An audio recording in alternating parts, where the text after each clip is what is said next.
hello, it's the Fat Boy back again with another F1 2021 Can I Beat Pole video. In the last Can I Beat Pole video, in the Can I Beat Pole series, I failed to beat Lewis Hamilton's lap time in Imola. So now we are here in Portugal in the Algarve International Circuit, trying to beat Valtteri Bottas' pole lap time in the Mercedes. And this is the lap time that he set right here. And that's the lap time we're gonna have to beat. So before we get to anywhere, be sure to like, subscribe, and turn on notifications in order not to miss any future videos. And let's start with the lap. So now into the first lap, we're gonna have go all the way down flat out, changing into 8th gear with DRS open just before the line. Brake bias 50% as always with the standard setup. As now we're gonna go past the 100-meter board, braking just before the 50-meter board. We did go off the track, but we did lose time there, so our lap time wasn't invalidated. So now heading into the next left-hander, we short shift up to 4th gear.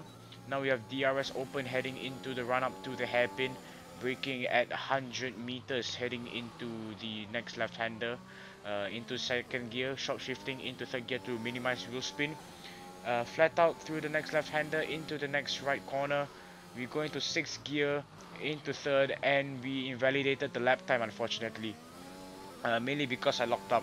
So now heading into the second lap, actually the first lap technically, because our last lap got invalidated. DRS open heading into the first braking zone of turn 1. We brake just before the 50-meter board, around 75 meters I would say. Now braking just before the white line into 3rd gear. Short shifting into 4th, trying to minimize wheel spin due to the elevation changes. Now with DRS heading into the hairpin, braking at 100-meter board into 2nd gear. Throttle on the apex, short shift to 3rd gear to minimize wheel spin. Heading into 7th right around now, heading into the next right corner, we brake into 6th, but we do lock up just a little bit heading into the upper right hander. I had to go quite slow on the throttle there because you can get quite a lot of oversteer from the exit. So now heading into the next right hander, we do lock out quite a lot, but we managed to go onto throttle much earlier, so we do gain quite a number of quite a bit of time. Heading into the next left hander, we completely screwed up the entry, which messed up the exit. And now heading into the downhill right hander, we do lock up the front. I'm not sure if it's the front left or front right. So now we head into 7th gear now, trying to get the best exit possible after the worst corner, heading into the exit of turn 15 with DRS open. And that is going to be a 1 minute 18.861. We are 5/10 of Valtteri Bottas lap time. So obviously we still have some work to do. Further into this lap, we do break into 2nd gear, I mean 6th gear, but unfortunately we invalidated the lap time.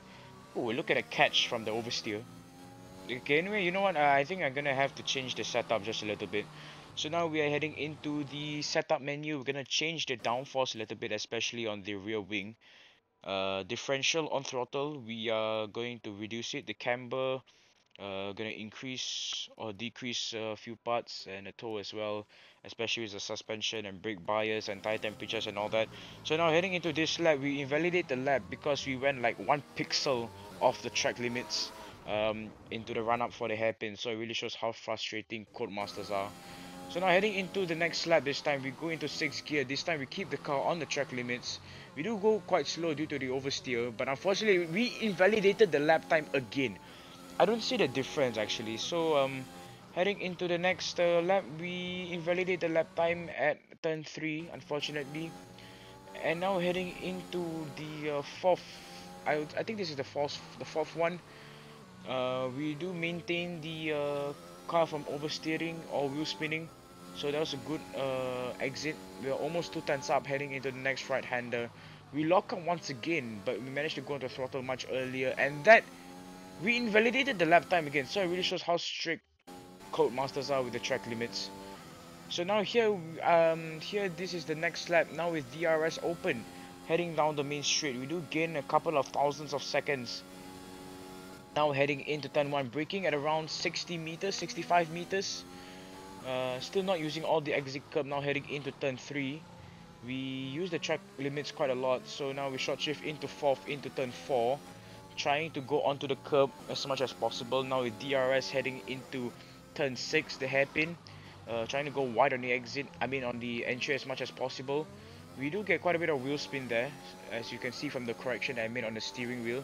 Now into 7, braking into 6, we don't lock up this time. Heading into 3rd gear now for the upper right hander. This time no oversteer or wheel spin at all. Now heading into the next left hander, which is completely flat out, heading into the next right corner.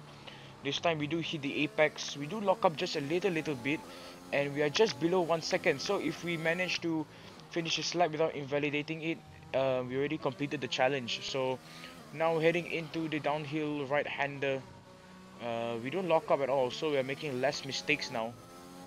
Now heading into turn 15, we are over 1 second faster than our previous lap time, and this is confirmed plus chop faster than Valtteri Bottas' lap time.